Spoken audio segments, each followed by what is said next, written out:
There's a moment when you notice something strange. You open your phone. You look at the conversation and you realize, if you don't text first, the conversation never starts. You send the first, "Hey," you ask how their day was. You check in, and slowly a pattern appears. The moment you stop, everything goes quiet. No messages, no check-ins, no "how are you?" And one day, without announcing it to anyone, you stop texting first. Not because you stopped caring, but because caring started to feel one-sided. Psychology actually has a name for what happens in moments like this, and the fourth reason might change the way you understand your relationships forever. Here are 5 deep psychological reasons why some people stop texting first. The first reason is something most people feel but rarely recognize. Some people become the emotional engine of their relationships. They're the ones who remember birthdays, the ones who check in when someone seems quiet, the ones who keep conversations alive.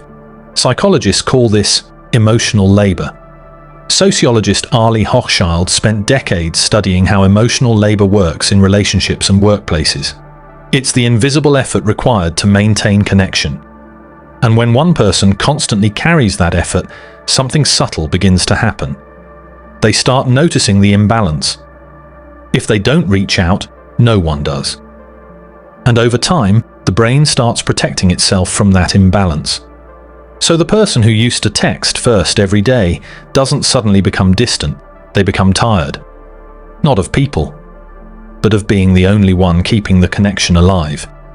And that exhaustion doesn't just stay emotional. Your brain is reacting to it too.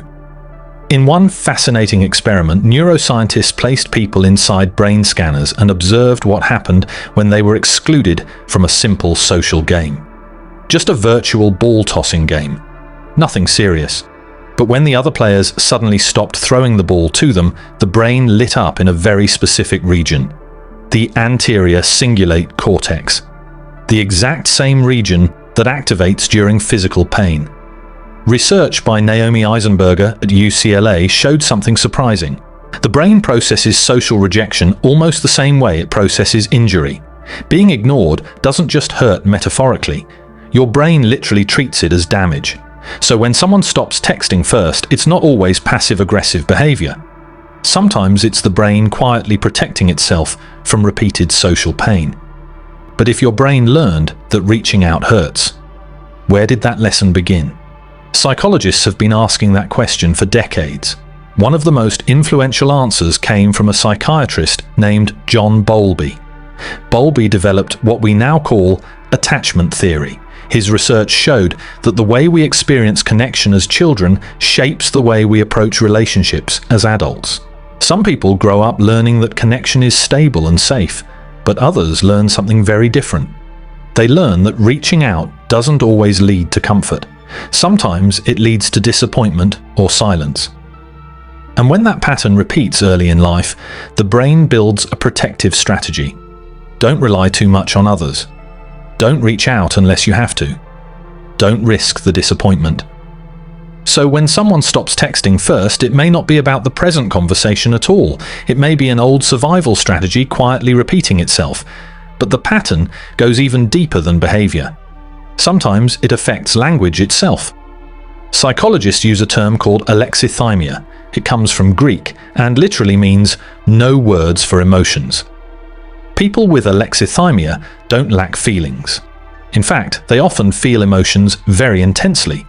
But translating those feelings into language becomes difficult. So when someone asks, "What's wrong?" the answer becomes, "Nothing." Not because nothing is wrong, but because the emotional vocabulary to explain it was never fully developed.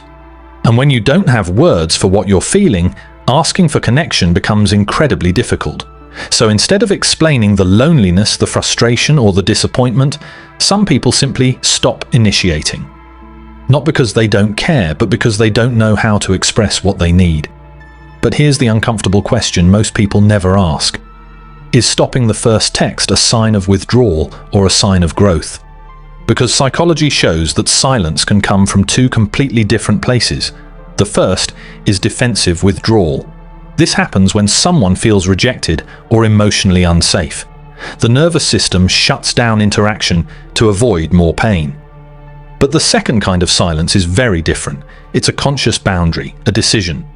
Psychologists studying self-determination theory say humans need 3 psychological needs to thrive: autonomy, competence, and relatedness.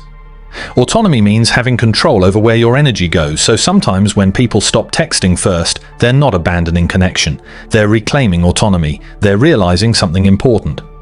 Relationships shouldn't only exist because one person keeps restarting them.